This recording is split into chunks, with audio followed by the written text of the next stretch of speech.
JDA कार्यालय के बाहर धरना दे रहे ये लोग गुप्तेश्वर रतन नगर क्षेत्र के विस्थापित हैं, जो एक ही परिवार के बताए जा रहे हैं, जो कई सालों से दफ्तरों के चक्कर काट रहे हैं, लेकिन अब तक इन्हें सिस्टम से मिला क्या?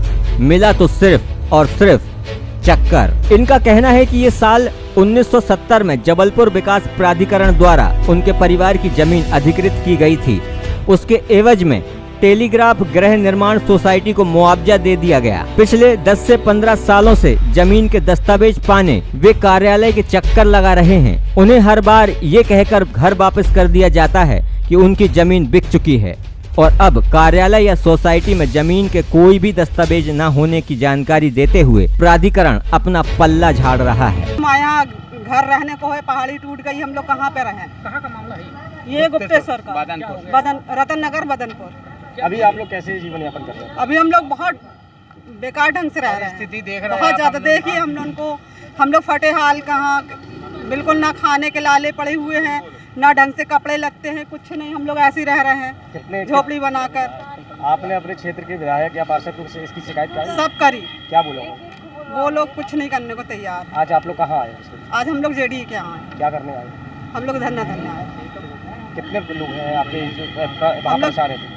हम लोग बहुत लोग, यानी 50 लोगों का परिवार हमारा पूरा। वहीं परिवार के लोगों का कहना है कि कई सालों से वो न्याय की आस लगाए बैठे हैं, लेकिन उनकी कहीं कोई सुनवाई नहीं हो रही है।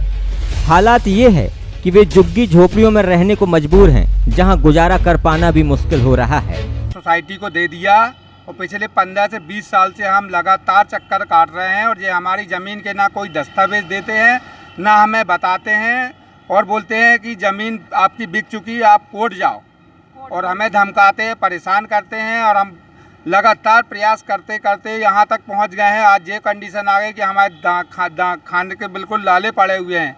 स्थिति इतनी ख़राब है कि हम अपना ज्ञापन नहीं कर पा रहे बिल्कुल। तो ये बताएं, इसके पहले भी आपने इसकी शिकायत? 50 बार हमने सूचना के अधिकार में इनसे न्याय मांगा कि हमारे दस्तावेज उपलब्ध कराएं। आखिरी में इन्होंने ये दस्तावेज हमें उपलब्ध कराए कि कार्यालय में ना सोसाइटी में कोई भी दस्तावेज उपलब्ध नहीं है। ठीक है, लिख के दिया हमें, बोले आप कोर्ट जाओ तो हमें आप दस्तावेज उपलब्ध कराए हमारी जमीन। कितने लोग इसमें पीड़ित हैं? कितने लोग? इसमें हम लोग कम से कम परिवार के 50 लोग पीड़ित हैं।